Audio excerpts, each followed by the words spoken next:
오늘도 여러분들을 다시 만나 뵙게 돼서 반갑습니다. 지난주에 이어서 이사야 강의 11장 그 세 번째 시간입니다. 오늘은 지난주에 여러분들과 미처 나누지 못한 두 가지 부분을 말씀을 진행하면서 보충으로 설명을 드리고 진행을 하는 것으로 하겠습니다. 먼저 그 말씀이 끝나기는 어디까지 끝났냐면 9절까지 끝났죠.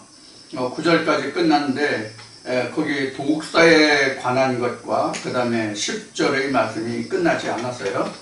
그리고 이제 뒤에 다시 이제 그 모압과 암몬이 다시 나오겠지만 모압과 암몬에 대해서 좀 질문도 있었고 잘 이해되지 못한 부분들이 있을 것 같아서 그 부분에 대해서 뒤에 말씀에서 진행하면서 다시 보충 설명드리도록 하겠습니다. 모압과 암몬에 대해서는 11장 15절에 보면 여호와께서 애굽 해구를 말리우시고 손을 유브라데 하수 위에 흔들어 뜨거운 바람을 일으켜서 그 하수를 쳐서 7갈래로 나눠 신고 건너게 하실 것이라 이렇게 돼 있죠. 그렇게 돼 있는데 어디야?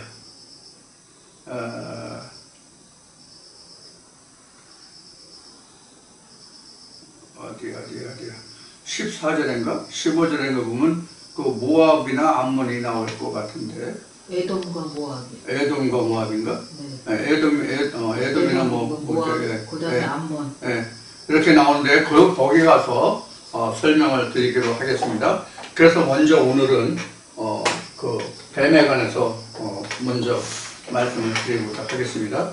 그 8절에 보면 젖먹이는 아이가 독사의 구멍에서 장난하며 젖된 어린 아이가 독사의 굴에 손을 넣을 것이라. 그래서 나의 거룩한 산 모든 곳에서 해짐도 없고 상함도 없을 것이다. 이렇게 적혀 있죠. 거기에서 지금 독사가 두 번 나와요. 8절에 독사가 두 번 나오죠.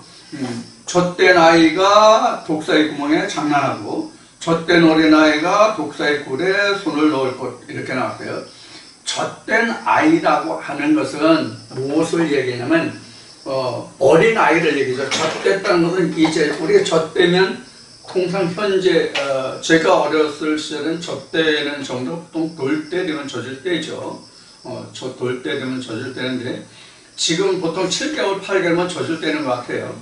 지금 저 세대들은 젖을 뗐다는 것은 이제 자기가 스스로 먹을 것을 먹을 수 있을 정도가 젖을 뗐다는 거예요. 그래서 사도 바울은 갈라디아서서 그 여자에게서 나음을 받아라, 율법 아래 이끌고자 하는 자들아 하면서 여자들에게서 나오는 그 여자는 율법이거든요. 젖을 뗐다는 것은 율법에서 막 벗어난 자가 젖을 뗀 자예요.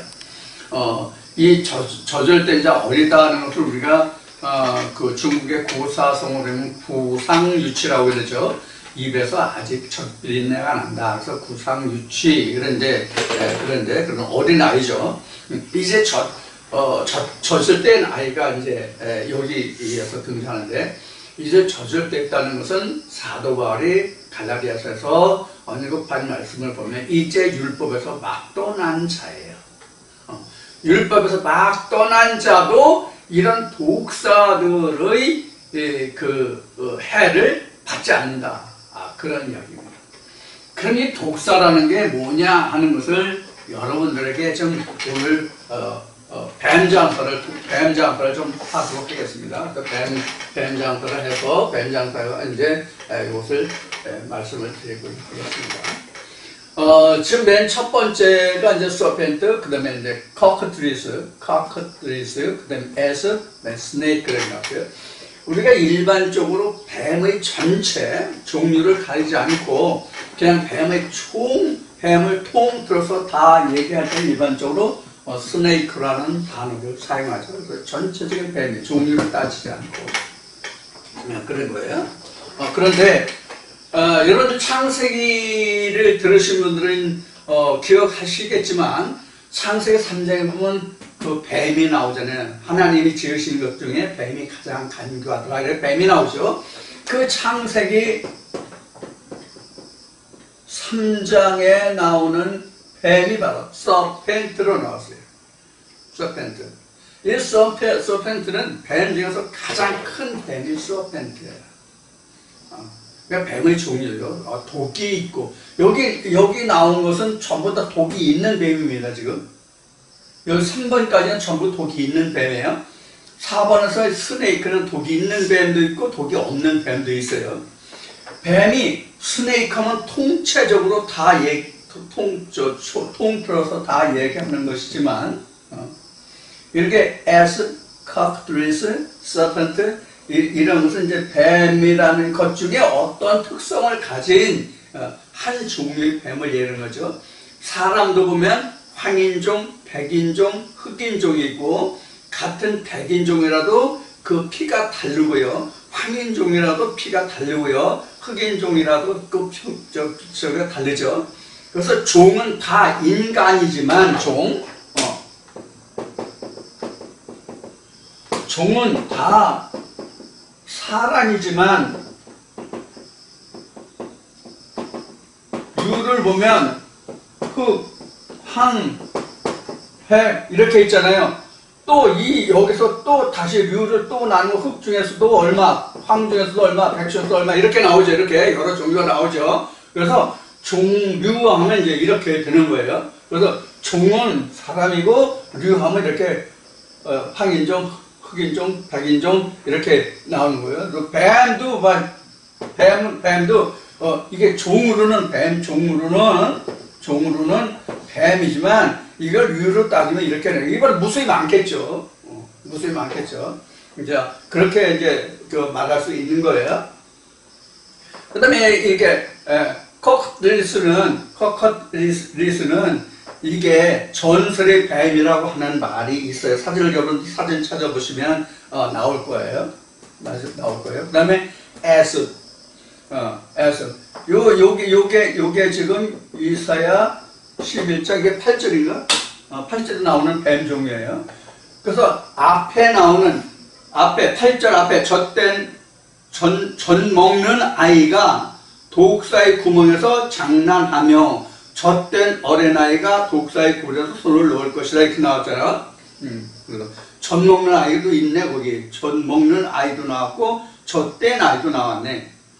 그런데 지금 이 두 종의 뱀이 나오는데 이 지금 코커트리스는 사전을 찾아보시면 여러분들도 이해하시겠지만은 이게 독이 얼마나 강한지 쳐다만 봐도 죽을 정도의 독을 가지고 있는 그런 뱀이라는 부연 설명이 있어요.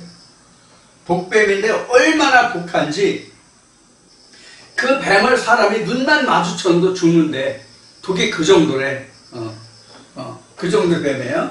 이 에스는 뭐냐면 애국의 뱀이에요.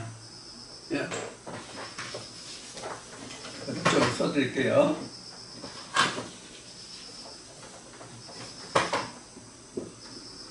이것은 애굽의 뱀인데 이 애굽의 뱀 중에서 뭐냐면 이게 코브라예요. 코브라라고 이렇게 설명이 나와요. 여러분들 사전 찾으면 나올 거예요. 이거 이렇게 나올 거예요.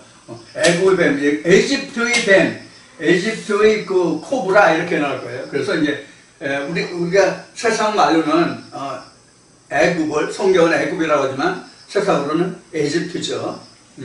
에집트의 코브라. 이거는 전설의 뱀으로 눈만 마주쳐도 죽는데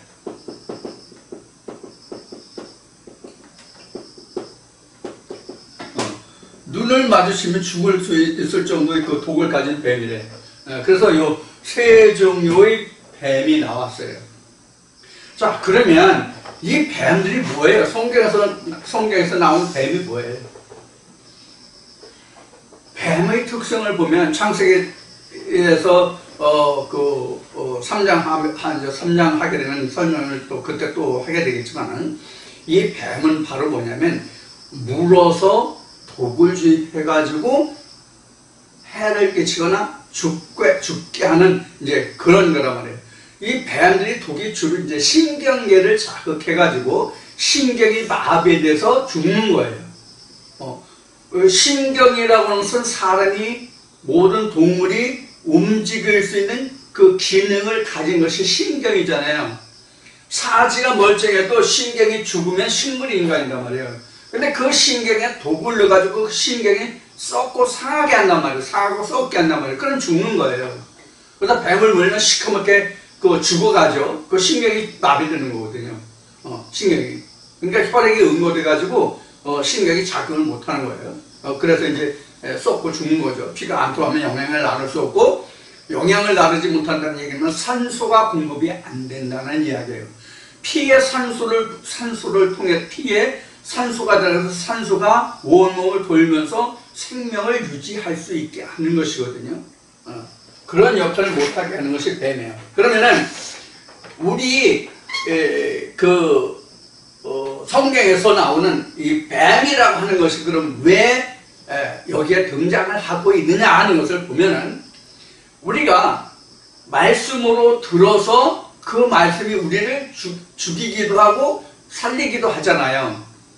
살리지 못하는 말씀들이 모든 것이 다 독이란 말이에요.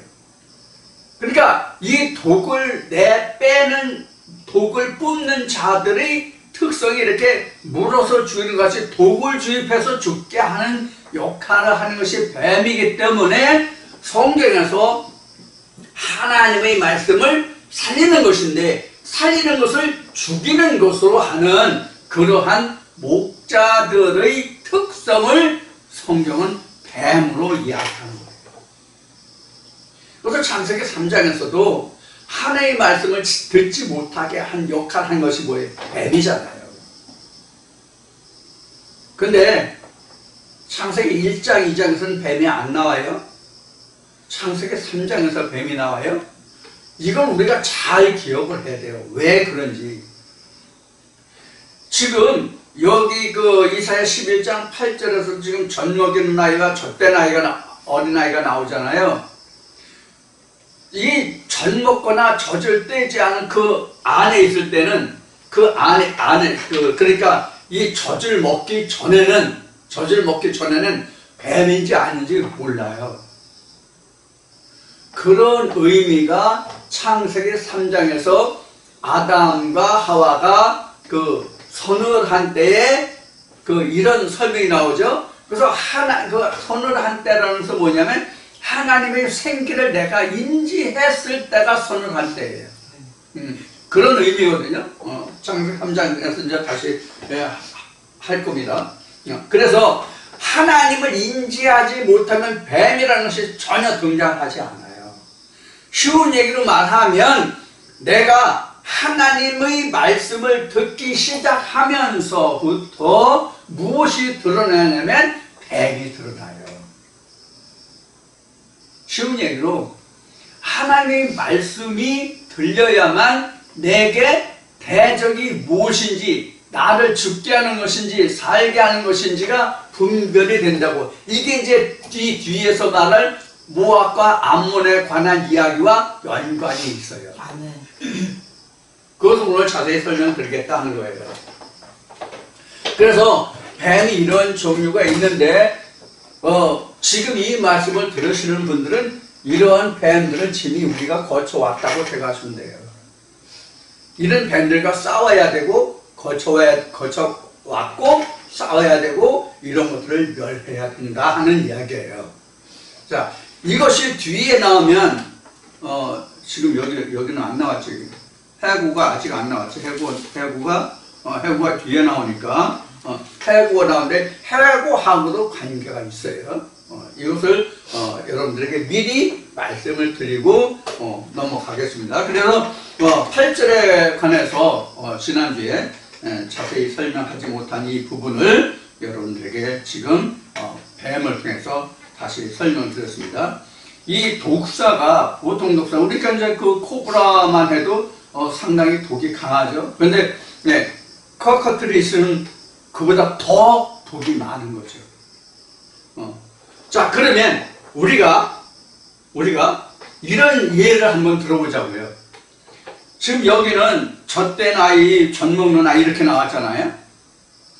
그럼 우리는 젖을 떼고, 저 같은 경우는 지금 80이 다 됐으니까 젖을 떼고 오히려 자식들을 키웠으니까 이미 젖을 떼고 자식들을 젖 먹이는 거, 자식들 젖을 떼고 지금 결혼해서 지금 애들을 양육하고 있으니까 벌써 저 같은 경우 이미 늙었잖아요.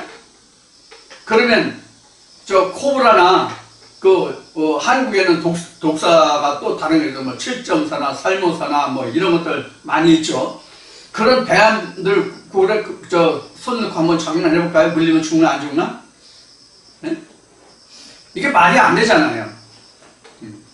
젖된 아이가 아니라 청장년, 가장 면역력이 강하고 생명력이 한창일 때에 젊은 사람들도 독사 물리면 엄청난 해를 받아요. 무슨 해를 받지 않아. 그러니까 우리가 이러한 것을 알지 못하니까 얘기하면 뭐래. 옛날 얘기하면 무슨 분이 안 나오지.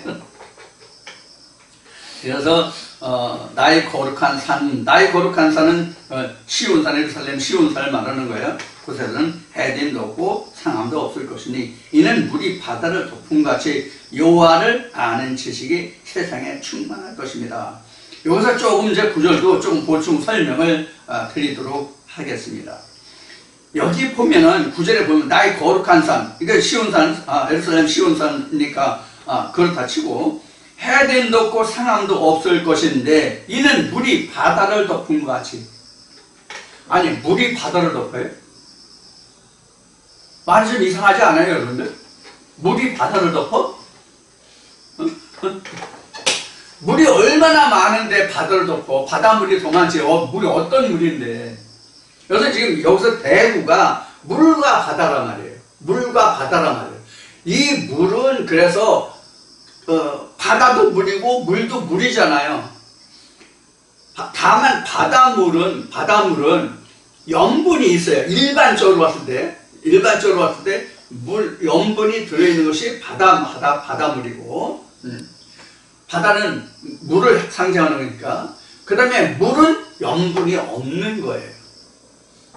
자, 그럼 여기서 물과 바다는 뭐냐면 하나님 말씀과 세상을 얘기하는 거예요.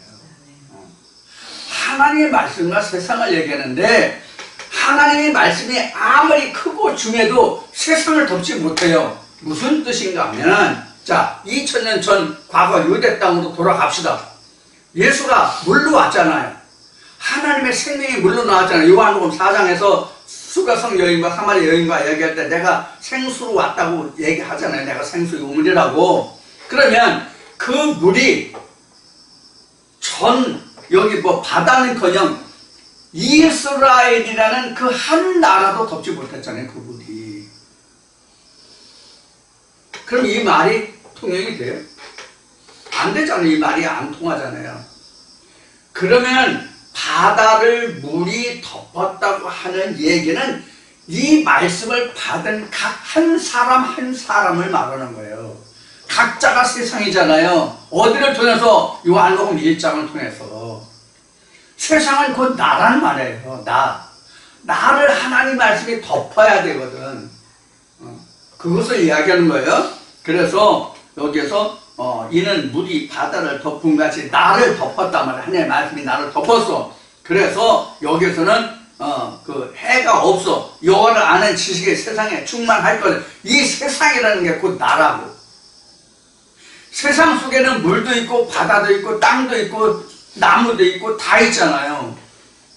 그래서 이 세상을 덮는다고. 물이 하나님의 말씀이 나 전체를 덮는다고. 자, 그런 의미라 하는 것을 여러분들에게 말씀드리고, 자, 이어서 10절로 넘어갑니다. 그날에는 앞에 6절로부터 9절까지의 상황이 끝나는 이런 일이 일어나는 그날에 이새의 뿌리에서 한 싹이 나서 만민의 기호로 설 것이요.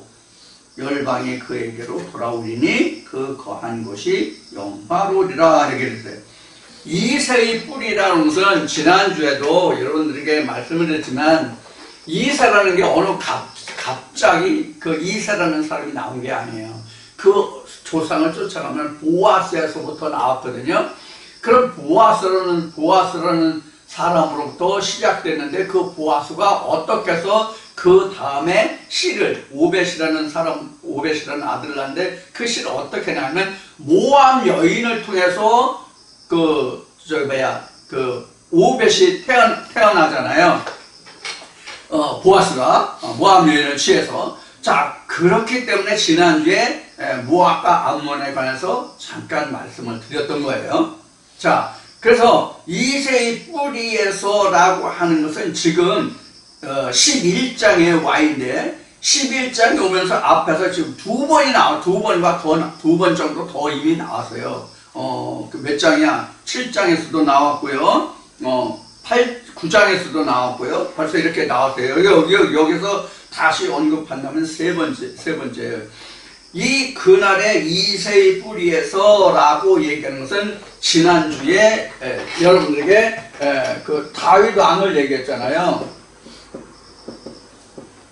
우리가 다윗 왕을 얘기하면 왜 다윗이냐? 이새의 아들이 다윗인데 왜 여기서 이새의 뿌리에서 다윗만 얘기했냐? 그런데 이새의 뿌리는 것은 다윗이 있어서 다윗이 어디까지 가냐면 예수까지 가거든요.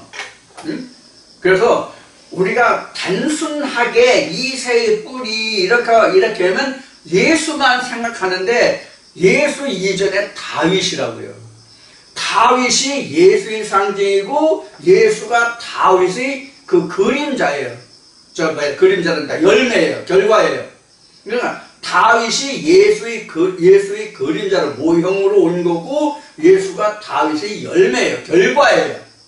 그래서 이사야서에서 지금 얘기했듯이 그 5장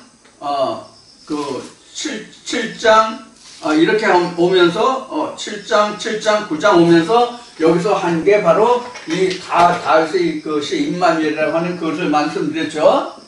그래서 임마누엘이 그 하나님으로서 다스리는 하나님과 함께하는 그런 거잖아요. 그러니까 이제 임마누엘이 바로 예수를 상징하는 것입니다. 근데 다윗도 그런 의미를 가지고 있다라고 생각하시면 된다는 얘기예요. 그래서 마태복음 1장에 보면 14대 끄는데 그것이 바로 다윗을 의미하는데 그것이 다윗이 곧 우리가 이스라엘 역사에서 다윗만 그렇게 있는 거야.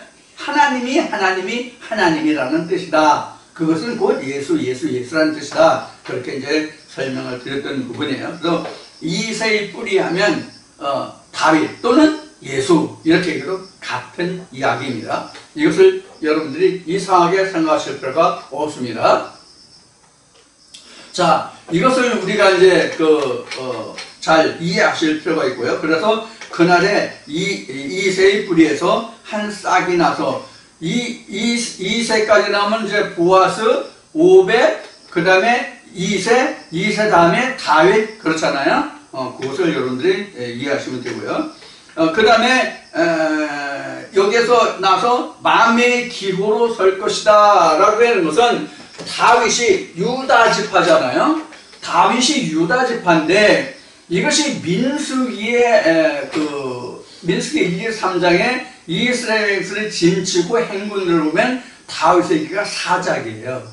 그래서 이 진 뒤로 가장 우두머리 앞잡이가 되는 그런 그 기로 나오거든요. 그래서 기호로 설 것이요 열방이 그에게로 돌아오리니 이렇게 있어요. 여기서 열방이라고 하는 것은 그 많은 주변 나라가 열방인데 사실 그 다윗 시대를 끝나서 다윗이 이스라엘 통일했고 솔로몬이 왕이 됐을 때 열방이 다 이스라엘을 중심으로 하나가 됐죠. 그렇긴 한데 실제로 여기에서 마음의 기로 열방이 그에게로 돌아온다고 하는 것을 오늘날 우리에게 말하면 우리에게 적용시키면 옛날 다윗 때는 솔로몬 때는 그렇게 하나님이 열방을 이스라엘 중심으로 묶어서 이스라엘을 강국으로 세대의 패권국으로 세워주셨잖아요. 제사장 나라로. 그런데 그것이 뒤에 깨져서 아수르, 바벨론, 메데와 바사, 헬라, 로마, 그 다음에 분열 왕국 시대로 거쳐서 오늘날 우리가 사는 현 시대에 이르렀죠. 그러면 이 말씀이 현재 우리에게 접목을 시키면, 대입을 시키면 바로 뭐냐면 내 안에 있는 그동안 신앙생활을 하면서 또 내가 신앙생활을 하면서 교회에 가서 들은 것뿐만 아니라 여러 가지 경로를 통해서 내가 듣고 보고 배우고 익힌 하나님의 지식이 있잖아요. 이런 모든 것이 다 열방이에요. 이런 모든 것이 하나님의 말씀으로 다 재패가 되고 들어온다고. 여기에 복종된다고. 이것이 앞에 말하는 것은 바다가 물로 덮인다 이 뜻과 같아요. 나는 바다가 되고 그 말들이 나를 덮은 것 같아요. 그것과 그 같은 뜻이 바로 10절에서 이야기하는 그거예요. 그래서 그 거한 곳이 영화로우리라. 왜? 하나님의 말씀이 기호로 섰기 때문에 영화롭다. 그러니까 내가 영화롭게 되는데 내가 영화로운 것이 내가 영화로워서 영화로운 것이 아니라 하나님의 생명의 물이 있기 때문에 영원한 예수가 요한복음 4장에서 말한 영원한 생수가 있기 때문에 내가 영화롭게 된 거예요. 그래서 이 영화를 아버지께 드린다고 예수가 기도한 것이 바로 이런 거예요. 이 영화가 내 것이 아니거든. 하나님의 것이거든. 그러니까 이 영화는 하나님 것인가 하나님께 드린다 그런 얘기예요. 자, 그 다음에 11절로 넘어가서 그날에, 여기도 그날에 또 나왔어요. 앞에서 이어지는 말씀이에요. 그날에 주께서 다시 손을 펴사 그 남은 백성을 아수르와 애굽과 바드로와 구스와 엘람과 시날과 그 하맛과 바다 섬들에서 돌아오게 하실 것이라. 그러니까 원근 각처 모든 지역에서 하나님의 백성을 다시 불러 모은다 하는 이야기잖아요. 이 뜻이 11절인가? 11절의 말씀이. 그러면 여러 나라들이 있죠. 거기 보면 남백성 아수르는 북이스라엘을 지배하던 나라가 아수르고 유다를 북이스라엘과 연합해서 유다를 괴롭게 하던 나라예요. 하나님이 막대기와 지팡이로 썼던 그 나라예요. 아수르예요. 애굽은 조금 전에도 얘기해서 애굽은 우리가 세상 말하면 에집트예요. 사마주대. 애굽이고 바드로스, 구스는 오늘날 에디오피아인데 오늘날은 에디오피아라는 나라인데 그 구스의 것은 엘람과 시날과 하맛과 바다 섬들에서 이런 거예요. 그냥 돌아오게 하실 것이요. 그러니까 우리가 이스라엘 역사를 보면 유다가 이스라엘이 먼저 멸망하고 유다가 후에 멸망하는데 이 멸망에서 그 이스라엘 백성들이 세계 각처에 다 흩어졌잖아요. 그래서 이러한 이사야의 예언의 말씀을 통해서 이들이 다시 모여가지고 이스라엘이 독립하게 되면 그때가 세상의 끝이다. 하나의 역사가 이루어지는 것이다. 라는 설이 많이 있었어요. 그것을 이야기하는 거예요. 세계적인 이스라엘, 세상 국가의 이스라엘이 그들이 세계 중심의 한 나라로 서서 그것이 세상의 끝이라는 뜻이 아니에요. 말씀으로 각자가 통일해서 하나님 안에 온전한 하나님의 백성으로 세움을 받게 되는 그때를 말하고 있는 거예요. 그러니까 내가 이스라엘이에요. 하나님이 통치하시는 내가 이스라엘 땅이라고. 말씀과 말씀들이 그게 다 하나님의 백성이 되는데 하나님의 온전한 백성이 된 말씀도 있고 하나님의 온전한 백성이 되려고 하는 말씀도 있고 하나님의 백성이 전혀 되지 못하는 세상에 있는 그런 여기 나오는 각종 나라 아수르와 애굽과 바드로스와 구스와 엘람과 이런 나라들도 있단 말이에요. 이게 뭐냐면 지금 내가 가지고 있는 하나님의 온전한 말씀을 힘들게 하고 어렵게 하던 그런 모든 것들이에요. 또 그런 것들이 이렇게 그 하나님의 말씀과 같이 하나님의 말씀으로 다 들어오게 된다 하는 그런 뜻이에요. 이것이 바로 뭐냐면 천지 창조여 내가 이스라엘을 다윗 때 통일했잖아요. 이스라엘을 통일했잖아요. 그것과 같은 얘기예요. 그래서 이것을 지난주에도 얘기했죠. 다윗이죠. 여기는 그냥 그 하나님이라고 그럽시다. 쉬운 얘기로 여기 예수라고 그러고 뭐 하나님이라고 그럽시다. 그럼 여기는 나라는 육신이잖아요. 그러면 이게 하나가 되면 통일되면 솔로몬이 되는 거란 말이에요. 이렇게 이게 통일되면 솔로몬이란 말이에요. 이게 사실은 나잖아. 이건 하나님이고요. 그럼 이건 육신이란 말이에요. 근데 성경에는 이게 솜하고 여기는 사르스로 돼 있잖아요. 그럼 몸이라고 하니까 내가 그러니까 이 똑같은 이 몸을 생각하는데 이 몸을 말하는 게 아니에요. 성경 솜하는 몸이라고 하니까 똑같은 몸이라고 번역이 돼 있으니까 우리가 해가 깔리는 거야. 해가 깔려. 대낮인 대로 해가 깔리니까 어디에 항상 그가 낮일지라도 어둠에 처해서 더듬다 어둠에서 헤맨다는 성경 말씀으로 이런 얘기를 하면 돼요. 자, 이런 관계를 여러분들이 염두에 두시고 이 말씀을 들으시면 됩니다. 그러면 여기에 지금 뭐 압수로, 애굽, 바드로스, 구수, 엘람, 시날, 하맛 이렇게 나오는데 이게 다 그 부분들이에요. 이게 다 여기로 끌어올려지고 여기로 끌어올려져야 돼. 지금 각자 말씀들이. 그러면 이게 없는 것과 되잖아. 왜? 죽었으니까 없는 거잖아. 그래서 그 세례 요한이 말하는 그는 흥하고 나는 쇠하고 이렇게는 흥하고 쇠하고 이게 쇠야 하나님 나라가 서잖아. 그래서 내가 여기서 입어서 살잖아. 이것을 전파로 여러분들에게 지난번에 예를 들어서 설명을 드렸어요.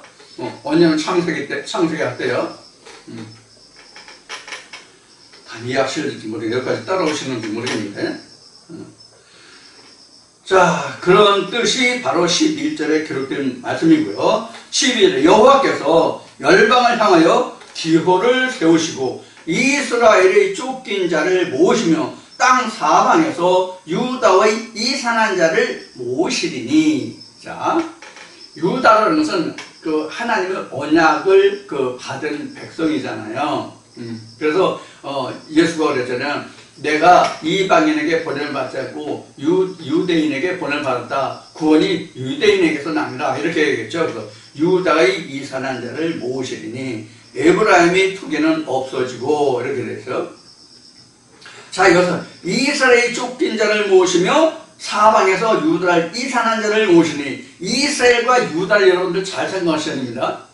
그래서 이스라엘은 북이스라엘, 유다는 남유다 이렇게 얘기했죠. 이것이 이제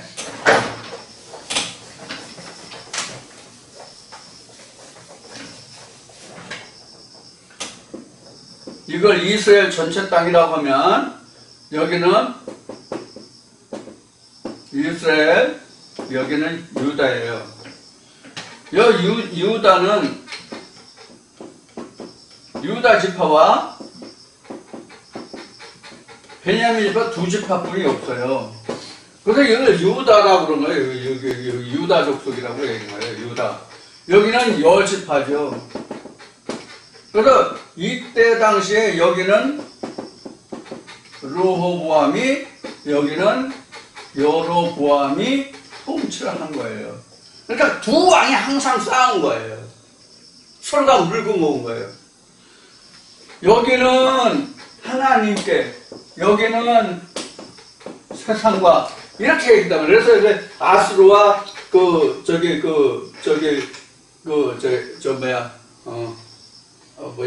어디야 얼른 말이 안 떠오르네. 유다와 엘람과 이들이 연합해가지고 지금 유다를 침공하고 힘들게 했잖아요. 아수르도 그랬고요.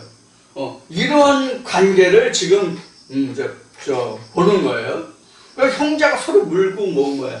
이것이 거슬러 올라가는 창세기 25장에 보면 두 국민이 뱃속에서 싸운다는 말씀과 같은 거예요. 이것을 더 거슬러 올라가면 창세기 4장에 가인과 아벨과 같은 거예요. 이렇게 된 거예요. 자, 그래서 가인은 크고 아벨은 적어요. 바로 이런 관계를 이야기한 거예요. 그래서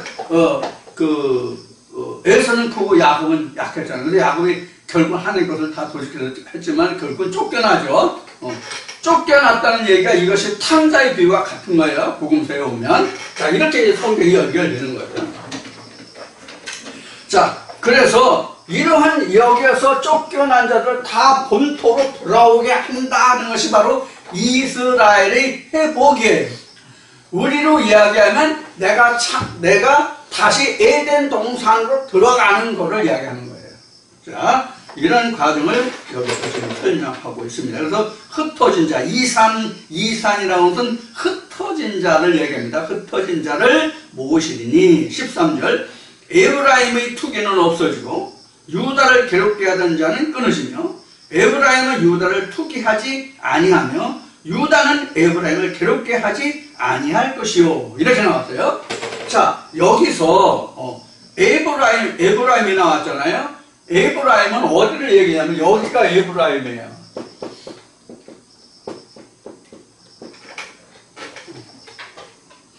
이게 북이스라엘 지파는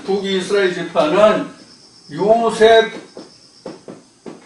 아들들이 에브라임과 므낫세죠. 두 지파가 주축이 됐고 남유다는 유다가 주축이 된 거예요. 이렇게 해서 북이스라엘 에브라임이라고 하는데 에브라임은 이스라엘이 다른 이름이에요. 그래서 에브라임 하면 북이스라엘이다 이렇게 생각하시면 됩니다. 그래서 여기 서로가 지금 앞에 얘기했듯이 서로가 물고 먹는 괴롭히는 그런 일이 없어지고 유다를 괴롭게 하던 자는 끊어지며 에브라임 유다를 투기하지 않는다. 서로가 투기하지 않는다. 이게 바로 우리 그 각자로 얘기하면 영과 이거 소마와 피우누마가 서로 시기 질투하지 않는다. 그런 얘기예요. 또 소마와 피우누마가 하나가 되면 소마와 사르스가 투기하지 않는다. 서로가 서로를 투기하지 않는다. 이렇게 해석해도 돼요. 내가 하나님 말씀에 온전히 사로잡히면 투기할 게 없잖아. 시기 질투할 게 없잖아. 영을 쫓아가 피우누마를 추종하게 돼 있잖아. 마음이 피우누마를 쫓아가면 육신도 피우누마를 쫓아가게 돼 있단 말이야. 소마가 가니까. 내 마음이 가니까. 그런 관계를 여기서 설명하고 있어요. 자, 그래서 13절에 그런 뜻을 가지고 있고 14절에 그들이 서로 블레셋 사람의 어깨에 날아앉고 함께 동방 백성을 노력하며 에돔과 모압과 손을 대며 암몬 자손을 자기에게 복종시키리라. 이렇게 나왔어요. 여기서 블레셋의 어깨에 날아앉고 에돔과 모압의 손을 대며 그러는데 에돔은 북단 뜻입니다. 에돔은 에서의 별칭입니다. 에돔은 에서의 별칭이에요. 그러니까 에돔과 에서는 같아요. 이게 북다의 뜻인데 북다라는 뜻이 뭐예요? 결국 이게 뭐냐면 북다라는 뜻이 결국은 사람이에요. 120 히브리어 120이 사람이라는 아담이 이게 북다에서 온 뜻이거든요. 이건 에돔이 북다. 이 북다가 뭐냐면 흙의 색깔을 붉게 봤기 때문에 흙의 색깔을 붉게 봤기 때문에 인간을 생각할 때 성경에서 표현한 것이 뭐냐면 너는 흙과 같은 인생이야. 그런 뜻으로 표현한 것이 바로 아담 사람의 그런 뜻이거든요. 그런 뜻인데 바로 에돔이 바로 그런 뜻이에요. 그래서 북다라고 얘기하는 거예요. 이 북다라는 뜻은 결국은 어떤 의미냐면요. 결론으로 가서 어떤 의미가 에돔이냐면 벌거벗었다가 에돔이에요.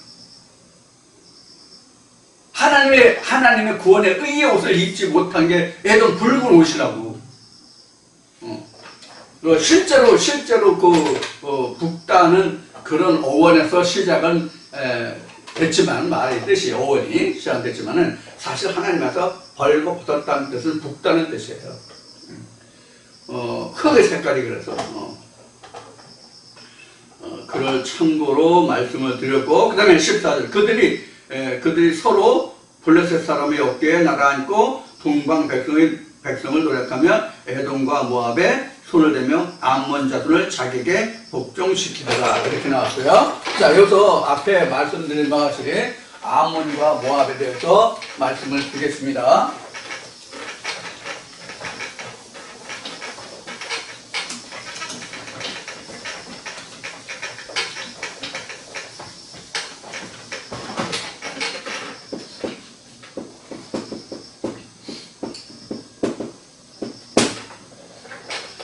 이 모압과 암몬이라는 것은 창세기 19장인가 자세히 나오지만은 이 모압과 암몬은 소돔과 고모라 섬의 멸망 후에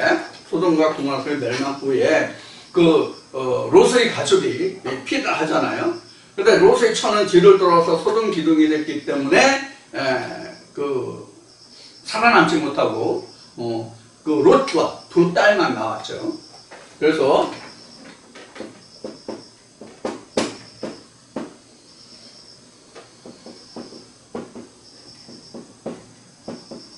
이렇게 나왔죠. 딸 1, 딸 2 이렇게가 나왔죠. 근데 처는 소음 기둥이 됐어요. 이것을 풀어서 설명하면 이것은 뭐냐면 언약이 지워짐이에요.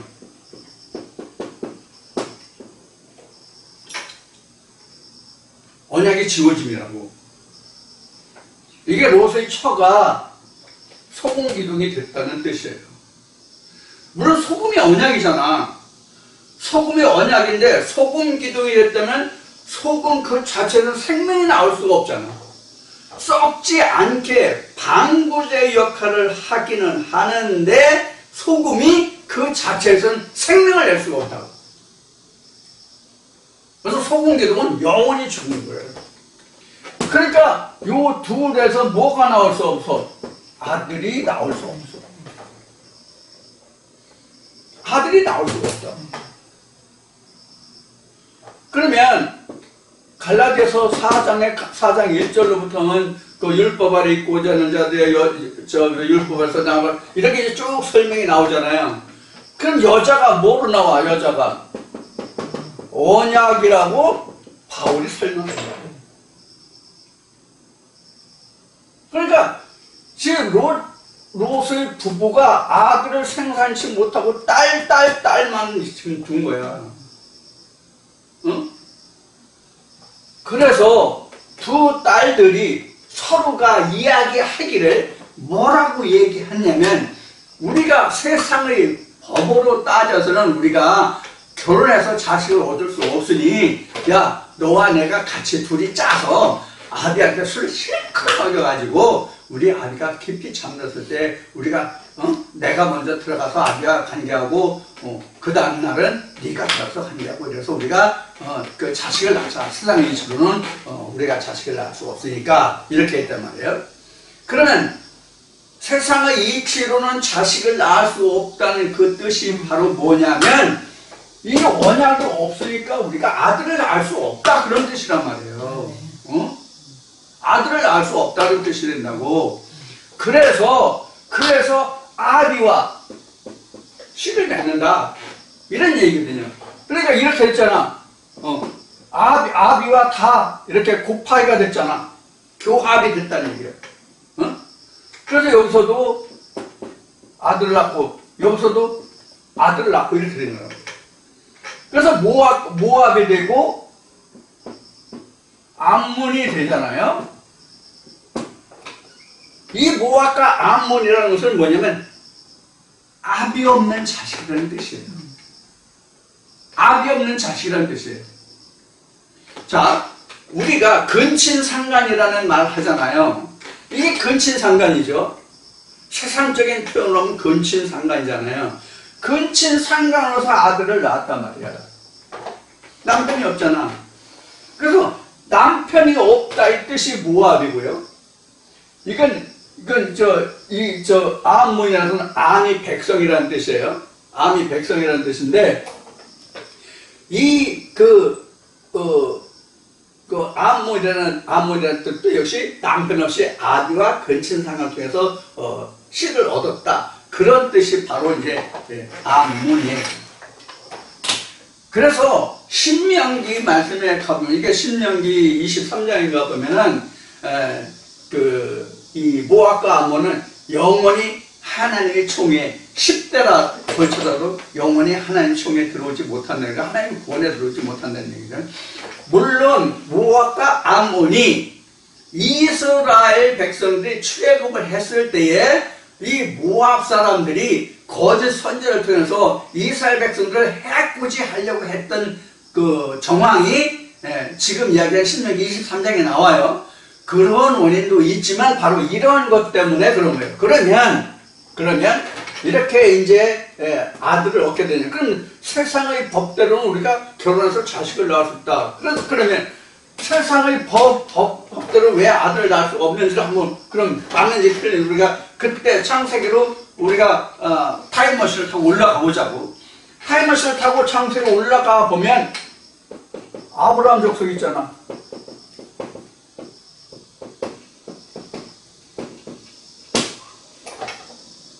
아브라함 족속이 있잖아.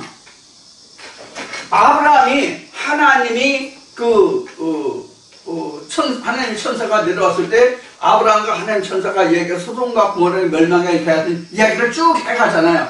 그래서 하나님이 의인과 함께 악인을 칠 때 의인도 함께 치는 것이 하나님에게 의니까 이렇게 얘기했을 때 의인을 위해서는 내가 그들을 내가 함께하려 하지 않는다.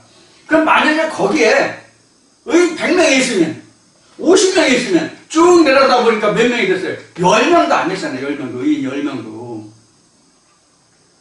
그래도 하나님이 롯의 가족을 사랑해서 그들을 빼내려고 얼마나 애를 썼어요. 근데 성경 어떻게 기록하고 있어요? 농담으로 얘기했다. 농담으로 얘기했다. 오늘날 우리도 이 말씀을 들을 때 농담으로 여기는 자가 없기를 바랍니다. 그러면 아브라함의 족속들인데 우리가 세상의 법대로는 결혼해서 자식을 얻을 수 없다? 이게 바로 뭘 뜻하냐면 아브라함이 아직 하나님의 언약을 그 시들이 없을 때예요. 야곱 때부터 이삭 야곱 때부터 그 12아들이 생겨서 하나님의 언약이 생기기 시작하잖아. 그러니까 세상에는 하나님의 말씀이 아직 없어. 롯의 최에게만 하나님의 언약이 있었는데 이들이 아직 자라나지 못해서 번성을 안 했어. 그러니까 세상에 붙은 하나님의 말씀을 들어서 하나님의 자식들을 낳을 수가 없는 거야. 그러니까 어떻게 돼? 아비와 말씀을 나눌 수뿐이 없는 거지.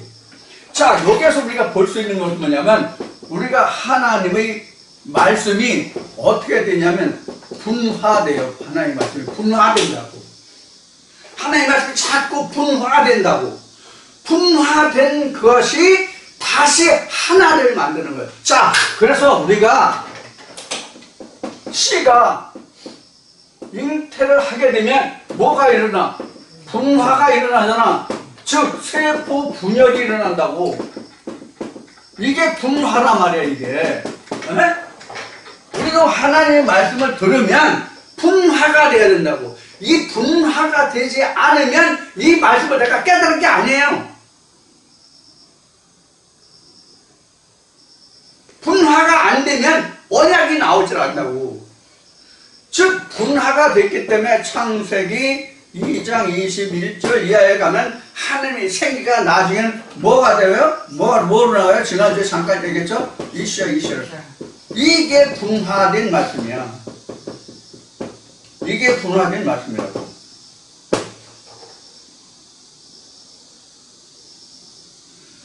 이렇게 돼야만 내가 모압과 암몬이 안 된다고. 이렇게 하나님의 말씀이 분화돼야만. 그러니까 제가 여러분들에게 늘 말씀드릴 때 우리가 이 말씀을 들을 때 아 그래 말씀이 저렇게 증거돼야지. 이제 내가 속 시원하게 이 말씀을 들었어. 이렇게 하면 안 된다고. 그 말씀을 세분화시키라고 자꾸. 여기 이제 분화라고만 되는데 여기다가 이거 하나 더 붙여가지고 세분화.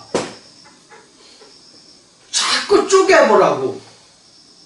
이 말씀을 쪼개보라는 뜻은 무엇이냐면 이 말씀을 자꾸 새겨보라고. 이 말씀을 자꾸 자세하게 이 말씀을 살펴보라고. 맞는지 틀리는지. 그래서 이걸 분해도 시켜보고 조립도 시켜보고 그렇게 하란 말이에요. 이 말씀을. 이걸 떡반죽이라고 그래. 신명기 말씀에서는 이걸 떡반죽이라고 그런다고. 응? 내가 수제비를 해먹으려면 밀가루를 넣고 물을 붓고 소금도 조금 넣어서 간을 맞춰서 뒤죽박죽 막 주물러야 되잖아. 어? 주물러서 어디까지 저 밀가루 반죽을 어느 정도까지야 밀가루 반죽이 잘 된 거예요? 바닥에 밀가루 하나도 없이 되면 반죽이 잘 된 거야. 그 밀가루가 다 바닥에 있는 것이 밀가루가 다 흡수돼서 다 밀가루가 가루가 없으면 그 밀가루 반죽이 제대로 된 거야. 그렇게 하는 이게 떡반죽이에요. 얼마나 많이 밀가루를 치대야 그렇게 됩니까?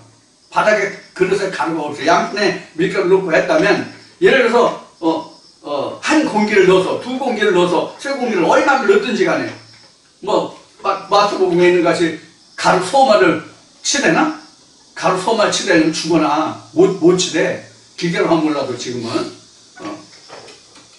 자, 그렇게 지금 한다는 뜻이 바로 뭐냐면 모압과 암몬에 대해서 먼저 설명을 드렸던 거예요.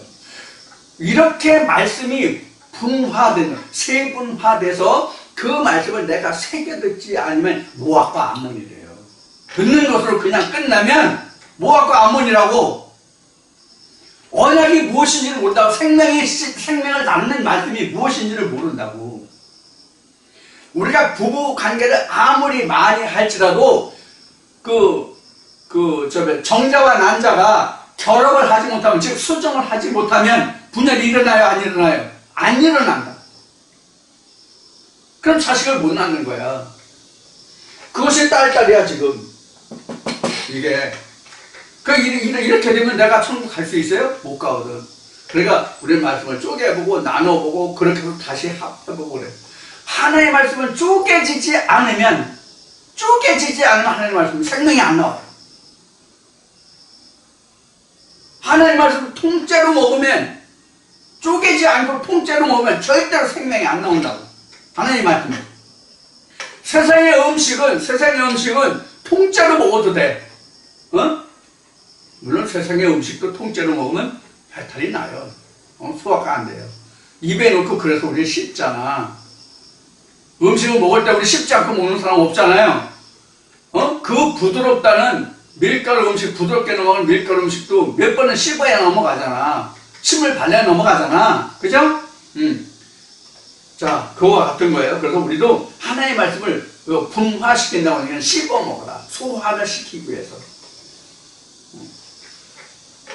그래서 모압과 암몬을 지난주에 말씀을 드렸는데 오늘 조금 풀어서 설명을 드렸어요. 또 창세기 25장도 나오고 지금 19장도 나오고 소돔 고모라 멸망이요 이것도 나오고 신명기 말씀도 나오고 여러 말씀이 나왔어요. 자, 그것을 여러분들이 꼭 이해를 하시고 모압과 암몬이 무엇인지를 잘 이해하시고, 그러니까 오늘날 우리가 율법적인 본문적인 말씀을 들으면 그냥 모압과 암몬이에요. 다. 그러니까 하나님의 총회에 들어가지 못한 거지. 영원히 못 들어가잖아. 어떻게 들어가? 그 말씀이 분화되고 쪼개져서 하나님 생명을 낳지 못하는데 어떻게 들어가? 남편 없는 자식이 되는데, 남편 없는 자식이라는 것은 뭐냐면 예수가 없는 자식이 된다는 뜻이에요. 지금으로 보면.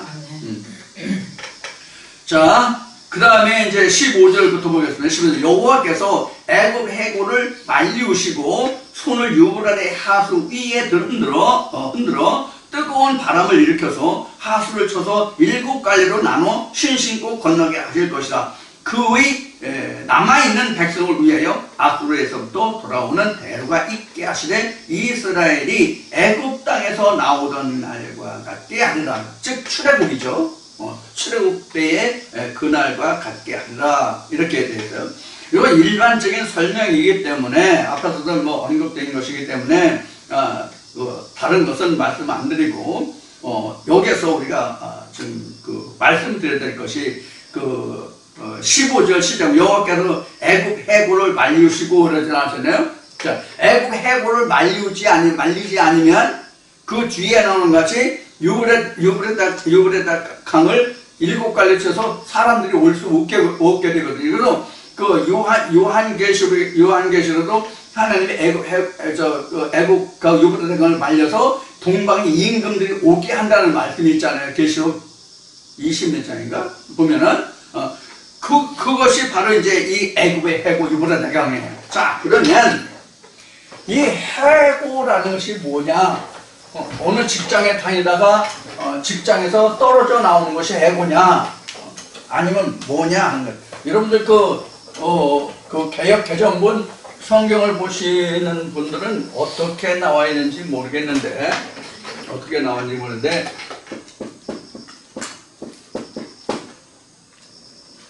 해고가 이렇게 썼을 텐데, 이제 해고거든요. 해고가 바로 뭐냐면 이게 바닷물이라는 뜻이 되는데, 이것을 영어 성경에서 보면 이건 뭐냐면 이런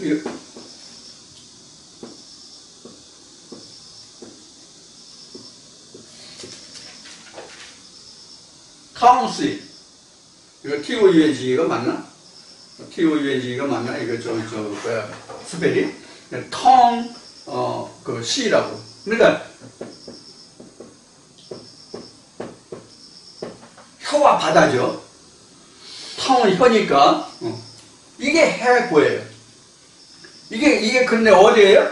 애굽 해고죠. 애굽 해고죠. 이게 애굽 해고인데, 애굽의 말에 바다를 알리운다 그런 뜻이란 말이에요. 그럼 결국 무슨 뜻이 될 것 같아요? 무슨 뜻이 돼요? 그동안 하나님의, 그러니까 세상적인 교훈과 세상적인 가르침, 사도 바울로는 조상들의 유전을 다 멸해야만, 그것이 다 없어져야만 내가 하나님께로 돌아갈 수 있다는 뜻이에요. 이게 유브라데 나왔잖아요. 유브라데가 나왔는데, 내가 학교 다닐 때는 그 티그리스 문명이라는 걸 배웠어요. 그 에집트에 보면 그 티그리스 강과 나일강, 나일강 이렇게 두 줄기가 큰 줄기로 흐르거든요. 그 두 줄기가 바로 메소포타미아 문명, 즉 오늘날의 이라크 땅이죠. 거기에 애굽의 문명에 시작했다고. 즉 사람들이 젖줄이 강이잖아요. 그래서 옛날에는 농경사에서는 강이 있고 물이 있는 곳에 자연불하게 인간들이 모여 살았잖아요. 그래서 생명의 젖줄이 강이었다고. 그래서 성경에서 창세기에서 에덴 동산에서 모든 강이 발원했다고 나오는단 말이에요. 그래서 정금이 나오는 강은 하나뿐이 없잖아. 강이 네 강이 있는데, 그래서 이와 같이 세상의 모든 강들이나 에덴 동산의 강에서 발원한 것, 즉 하나님으로 인해서 모든 문명의 언어가 나왔다, 문화가 나왔다, 그런 뜻과 같아요. 그래서 애굽은 성경에 기록된 데는 애굽은 하나님이 아니라 세상이요 이렇게 나왔잖아요. 애굽은 하나님이 아니잖아, 세상이잖아. 그래서 애굽의 모든 교훈을, 애굽 교훈을 뜻하는 것이 바로 뭐냐면, 애굽 해고를 알리운다는 뜻이에요. 무슨 뜻인지 이해가 되시죠? 그래서 지금 애굽 해고를 말리고 거기 그 유브라데 하수에 흔들어 뜨거운 바람을, 뜨거운 바람을 일으켜서 그 하수를 쳐서 7갈래로 나눠 신 신고 건너게 하실 것이라. 그러니까 강을 말리우면 신을 신고 건널 수 있잖아요. 이 신은 또 성경에서 보면은 아까 보아스도 얘기했지만 이스라엘 백성들의 고유한 역사라고 할까, 문화라고 할까, 그러면 신을 벗어놓는 것이 바로 조상들 유업을 받을 것이냐 안 받을 것이냐를 결정하는 거거든요. 그래서 이제 복음으로 이제 우리가 성경에서는 신학에서는 해석을 하고 있는데 이 복음의 실을 신고 건너간다 이렇게 볼 수 있어요. 그러니까 우리가 이 강을 건너 애굽 강을 말려하면 내가 출애굽을 할 수 있잖아요. 그런 의미. 그래서 그 뒤에 나오는 것이 그 애굽 땅에서 나오던 날밖에 아니라 이런 뜻이에요. 그래서 이스라엘 백성들이 출애굽했을 때 맨 먼저 홍해를 건너고 그 다음에 요단을 건넌다는 게 바로 지금 애굽 해구와 그것을 똑같은 거예요. 응? 유전을 말려야만, 유전을 갈라야만, 그 다음에 그 율법을 하나님의 그 계명을 갈라야만, 그 다음에 뭐가 나와요? 예수라는 생명이 나온다는 뜻이 바로 홍해와 요단강의 상징이에요. 이스라엘 백성을 통해서 우리에게 보여주신 교훈이 그거거든요. 지금 여기서 그것을 말하고 있어요. 그래서 지금 여러분들이 저와 함께 이 말씀을 나눈다는 뜻은 바로 뭐가 같으냐면 그동안 잘못된 성경을 들었던 애굽의 해구, 애굽의 지식을 지금 가르고 말리우는 그런 역할을 하는 거예요. 이 말씀을 통해서. 이 말씀을 통해서 애굽 해구를 말리고 여러분들이 그 애굽 땅에서 나오라는 거예요. 그런데 지금도 그전에도 얘기했지만 애굽 해구를 말리고 그냥 애굽 해구를 말리라고 주는 이 말씀을 들고 애굽 해구로 가는 이 어리석은 영혼들이 있단 말이에요. 다시 그래서 언젠가는 왜 거기로 또 가서 머리 쳐박고 왜 날 죽여주지 않느냐는 얘기를 했었는데 그런 영혼들은 안타깝다고. 이 말씀을 듣지 아니한 그런 때에도 애굽으로 가서 그 말씀을 듣지 않고 나와서 혼자 신앙생활하는 사람들 지금 엄청 많이 있는데 왜 이 말씀을 듣고 이 말씀이 있고 이 말씀이 생명의 말씀이라고 말하고 그렇게 들으면서 왜 다시 애굽으로 머리 쳐박고 가서 죽으러 가냐고. 이게 아주 마음이 굉장히 안타까운 이제 그런 이제 마음이에요. 진짜 속이 열불나고 속이 타요 그냥. 이 말 뜻이 무엇인지를 몰라. 무슨 뜻인지를 몰라. 이 말씀을 듣는 자들이 의인이 아니에요. 이 말씀을 듣는 자가 의인이 아니라고. 그럼 무슨 뜻이냐? 이 말씀을 듣고 행하는 자가 의인이라고. 예수가 말한 것 같이.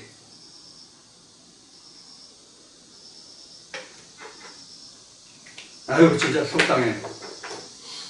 내가 왜 이렇게 열을 내서 이렇게 목청을 돋워서 이야기하는지 내가 모르겠어. 그 영혼들이 나하고 무슨 상황에서 내가 이렇게 열을 내는지 모르겠다고. 지가 죽는 거지 내가 죽어? 근데 내가 왜 이렇게 열을 내는지 내가 모르겠다고 내가. 자 이렇게 해서 이사야 11장을 마치는 것으로 하겠습니다. 여러분 이 시간 큰 줄거리로 얘기하면 그 뱀에 대해서 또 애굽 해구에 관해서 또 그 모압과 암몬에 관해서 이런 이제 이야기가 이제 중점이 되는데 이 말씀이 과연 여러분들에게 어떻게 마음속에서 역사되고 여러분 속에 마음이 심어질지 나는 모릅니다. 여러분들만이 아니라 각자 자신만. 여하튼 이 말씀을 통해서 여러분들이 하나님의 말씀을 내가 어떤 각도로 듣고 어떻게 해야만 내가 온전히 살아남은 자가 되는지 그날의 그때라는 말이 지금 계속 나오고 있는데 그날의 그때가 과연 여러분들에게도 임하게 될는지는 여러분들 자신이 알 것입니다. 자, 이 말씀을 잘 새기시고 하나님의 은혜와 평강과 평안이 여러분들을 주장해 주시기를 바라는 마음이고 이 시간 마치고 잠시 후에 다시 시작하겠습니다.